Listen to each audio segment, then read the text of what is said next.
কিছুই রান্না হচ্ছে। আর আমি এখন খাচ্ছি কি বলো তো, দেখো পপকর্ন। আমাদের দাদা বাজারে গেছিলো, কাজে গেছে আবার, এটা আমার জন্য নিয়ে এসছে পপকর্ন।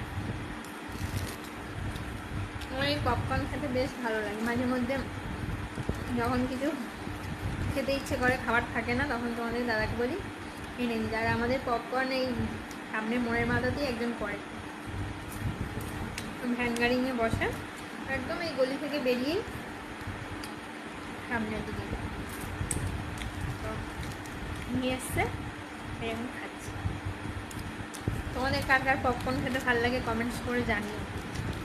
আমার খুব ভালো লাগে সেটা বলছি না, খুব ভালো লাগে। তো যাই হোক, রান্না হচ্ছে, এই পপকর্নটা খাই ততক্ষণ। পেঁয়াজ পোস্ত রেডি হলে তোমাদের জানাবো, মানে দেখাবো। চলো টাটা।